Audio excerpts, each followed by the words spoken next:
អរគុណសម្រាប់ការអញ្ជើញមកកាន់ផ្ទះនាងខ្ញុំអាដាសូមជម្រាបសួរចា Hi guys how are you today អាដា welcome back ថ្ងៃនេះខ្ញុំបាននាំនៅមុខម្ហូបយ៉ាងពិសេសមកជូនបងប្អូនណាចាមិនត្រឹមតែមាននៅរសជាតិឆ្ងាញ់ជាមុខម្ហូបចម្រុះទៅដោយវីតាមីននិងប្រូតេអ៊ីនដ៏ល្អសម្រាប់សុខភាពរក្សារាងនិងជួយសម្រកគីឡូយើងទៀតផងណាបងប្អូនចាមុខម្ហូបពិសេសរបស់នាងខ្ញុំថ្ងៃនេះគឺឆាមឹកម្រេចខ្ចីចាបើសិនមកបងប្អូនទស្សនាវីដេអូជាមួយនាងខ្ញុំដល់ចប់នឹងបានដឹងថាមុខម្ហូបមួយនេះមាននៅអត្ថប្រយោជន៍និងវិធីធ្វើងាយៗហើយលឿនរហ័សទៀតផងចាសូមបងប្អូនជួយចុច like ជួយ share និងជួយ subscribe channel ឲ្យនាងខ្ញុំផងបងប្អូននឹងបានទស្សនាមុខម្ហូបថ្មីប្លែកឆ្ងាញ់របស់នាងខ្ញុំជារៀងរាល់ថ្ងៃណាចាសម្រាប់គ្រឿងផ្សំរបស់នាងខ្ញុំថ្ងៃនេះណាបងប្អូនគឺមានមឹកចាចំនួន1គីឡូក្រាមចាដែលនាងខ្ញុំមានទាំងមឹកតូចមានទាំងមឹកធំជាមួយគ្នាណាចារាប់បន្លែវិញគឺនាងខ្ញុំមានដូចជាសាឡាត់ណាបងប្អូនចាហើយជាមួយនឹងម្ទេសផ្លោកលឿងចាជាមួយនឹងខ្ទឹមបារាំងជាមួយនឹងជីវ៉ាន់ស៊ុយចាហើយក៏ជាមួយនឹងម្ទេសផ្លោកក្រហមជាមួយនឹងការ៉ុតជាមួយនឹងស្លឹកខ្ទឹមបងប្អូនចុងក្រោយគឺម្រេចខ្ចីនេះឯងចាហើយប្រសិនបើបងប្អូនចង់បន្ថែមឬក៏បន្ថយបន្លែផ្សេងទៀតក៏បានតាមចំណង់ចំណូលចិត្តណាចាសម្រាប់គ្រឿងផ្សំសម្រាប់ឆាវិញនាងខ្ញុំមានទឹកត្រីចាជាមួយនឹងទឹកស៊ីអ៊ីវចាជាមួយនឹងអំបិលខ្នុរណាបងប្អូនឲ្យនាងខ្ញុំមិនបានប្រើប៊ីចេងទេចាជាមួយនឹងស្ករសចាហើយក៏មិនភ្លេចជាមួយនឹងប្រេងខ្យងនេះណាបងប្អូនហើយអ្វីដែលបន្ថែមទៀតនោះគឺទឹកប៉េងប៉ោះចាដើម្បីមានរសជាតិជូរអែមចាជាមួយនឹងទឹកដោះគោខាប់ចាខ្ទឹមសនិងខ្ទឹមក្រហមគ្រឿងផ្សំរបស់នាងខ្ញុំបានត្រៀមរួចរាល់អស់ហើយណាបងប្អូនចាអញ្ចឹងអញ្ជើញមកចម្អិនជាមួយនាងខ្ញុំទាំងអស់គ្នាណាខ្ញុំចាប់ផ្ដើមរៀបចំសម្អាតមឹកសិនណាចាដោយដកផ្នែករឹងនឹងចេញបងប្អូននឹងសម្អាតផ្នែកក្បាលមុនគេចាយើងសម្អាតផ្នែកក្បាលមឹកហ្នឹងគឺឲ្យស្អាតចាមានទាំងផ្នែកទាំងអីមឹកហ្នឹងគឺយើងយកចេញឲ្យអស់ទៅណាបងប្អូនចាសម្រាប់សាច់មឹកគឺងាយស្រួលសម្អាតហើយលឿនរហ័សទៀតផងគ្រាន់តែយើងសម្អាតផ្នែកក្បាលឲ្យស្អាតមកគឺរួចជាស្រេចតែម្ដងណាចាបន្ទាប់ពីសម្អាតផ្នែកក្បាលរួចហើយគឺនាងខ្ញុំបកមឹកនេះឲ្យសស្អាតទៅបងប្អូនតែប្រសិនបើបងប្អូនមិនចង់បកក៏បានដែរយើងអាចឆាមឹកបែបនេះបានដូចគ្នាចា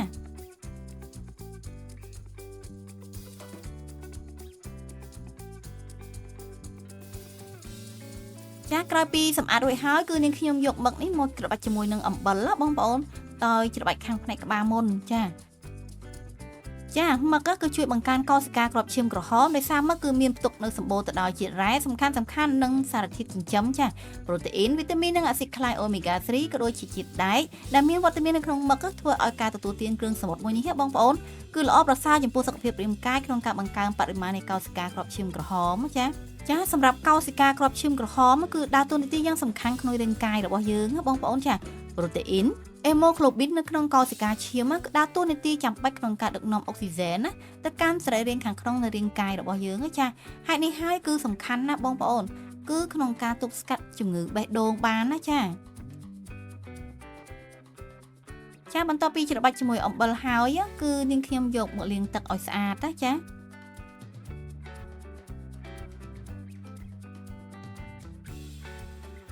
ហើយសម្រាប់មឹកតូចវិញបងប្អូនគឺនាងខ្ញុំយកមកកាត់ជាដុំមិនធំពេកហើយក៏មិនតូចពេកដែរដោយសារតែសាច់មឹកនៅពេលដែលយើងឆាទៅគឺរួញបន្តិចបងប្អូនហើយសម្រាប់មឹកធំនេះវិញគឺនាងខ្ញុំយកមកឆូតជាក្រឡាហើយទើបយកមកកាត់ជាដុំបងប្អូនដើម្បីឲ្យនៅពេលដែលយើងយកទៅឆាទៅគឺស្អាតហើយចូលជាតិបានល្អទៀតផងណាបន្ទាប់ពីនាងខ្ញុំរៀបចំសាច់មឹករួចហើយបងប្អូនគឺនាងខ្ញុំចាប់ផ្ដើមរៀបចំបន្លែវិញម្ដងសម្រាប់បន្លែការ៉ុតនៅពេលដែលយើងទទួលទានជាប្រចាំថ្ងៃយើងនឹងទទួលបាននូវអត្ថប្រយោជន៍យ៉ាងច្រើនដូចជាពង្រឹងសុខភាពភ្នែកពង្រឹងសុខភាពស្បែកបញ្ចុះសម្ពាធឈាមជួយក្នុងការរំលាយអាហារនិងជួយសម្រកទម្ងន់ទៀតផងណាបងប្អូនសម្រាប់ខ្ទឹមបារាំងគឺផ្ទុកសារធាតុដែលជួយបន្ថយបរិមាណជាតិស្ករក្លូកូសក្នុងឈាមដែលជួយបង្ការជំងឺទឹកនោមផ្អែមសម្រាប់អ្នកជំងឺទឹកនោមផ្អែមដែលត្រូវការបរិភោគអាហារដែលជួយបន្ថយជាតិស្ករក្នុងឈាមបងប្អូនសម្រាប់ម្ទេសផ្លោកប្រសិនបើយើងញ៉ាំក្នុងកម្រិតមធ្យមម្ទេសអាចជួយសម្រកទម្ងន់ជាគុណសម្បត្តិដែលគួរឲ្យភ្ញាក់ផ្អើលបំផុត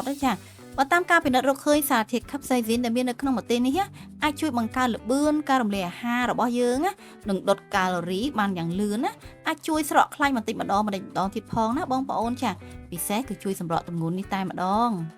ចាម្ទេសគឺជាជំរឿនដ៏ល្អសម្រាប់អ្នកដែលចង់រក្សារាងកាយរបស់យើងឲ្យនៅស្ថិតថេរនិងគ្មានមេរោគបង្កគ្រោះថ្នាក់ដោយសារម្ទេសទាំងនេះមានលក្ខណៈសម្បត្តិប្រឆាំងនឹងបាក់តេរីនិងប្រឆាំងនឹងផ្សិតណាចាដោយសារតែ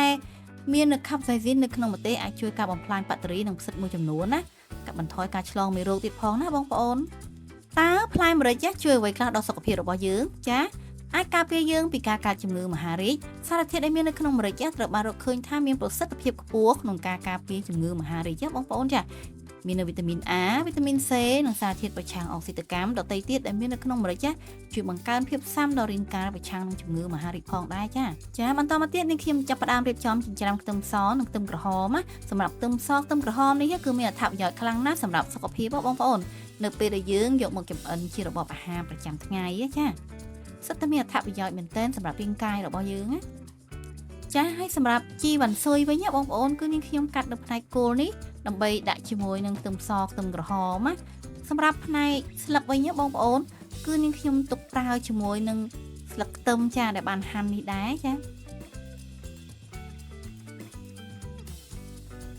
ចាបន្ទាប់ពីត្រៀមបន្លែត្រៀមសាច់និងគ្រឿងផ្សំរួចរាល់អស់ហើយអញ្ចឹងនាងខ្ញុំចាប់ផ្ដើមលាយទឹកគ្រឿងផ្សំសម្រាប់ឆាវិញម្ដងបងប្អូនចាដែលមានទឹកត្រី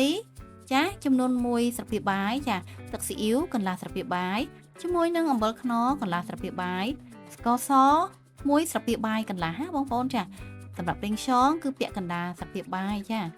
ហើយនាងខ្ញុំបន្ថែមជាមួយនឹងទឹកប៉េងប៉ោះចំនួន2ស្លាបព្រាបាយចាសម្រាប់ទឹកដោះគោខាប់វិញណាគឺប្រើ1ស្លាបព្រាបាយណាបងប្អូនចាបន្ទាប់មកគឺនាងខ្ញុំច្របល់គ្រឿងផ្សំរបស់យើងហ្នឹងគឺឲ្យចូលជាតិរលាយសព្វជាមួយគ្នាសិនណាបងប្អូនចាបន្ទាប់ពីច្របល់គ្រឿងផ្សំរួចហើយគឺនាងខ្ញុំដាក់ខ្ទះដាក់ប្រេងឲ្យក្តៅសិនណាបងប្អូនទើបនាងខ្ញុំដាក់ខ្ទឹមសខ្ទឹមក្រហមនិងគល់វ៉ាន់ស៊ុយហ្នឹងចូលឆាឲ្យឡើងឈ្ងុយពេញផ្ទះតែម្ដងចានៅពេលដែលខ្ទឹមសខ្ទឹមក្រហមរបស់យើងឡើងឈ្ងុយហើយទើបនាងខ្ញុំបន្ថែមជាមួយនឹងមឹកចូលឆាណាបងប្អូនចាគឺនាងខ្ញុំឆាសាច់មឹកនេះឲ្យរាងស្ងួតទឹកបន្តិចសិនណាចា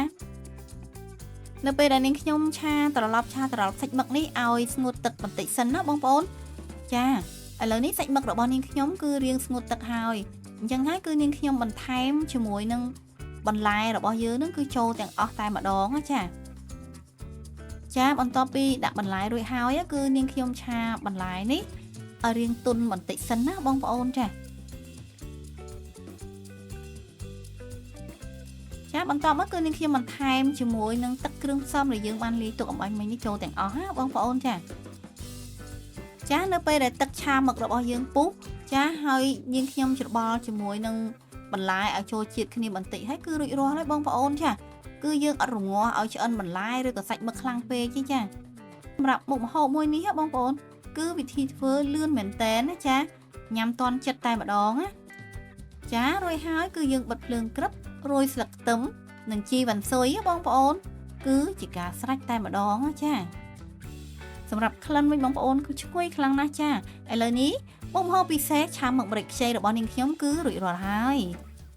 ក្លិនឈ្ងុយចារសជាតិឆ្ងាញ់ថែមទាំងមានអត្ថប្រយោជន៍ដ៏ល្អសម្រាប់សុខភាពរបស់យើងទៀតផងណាចា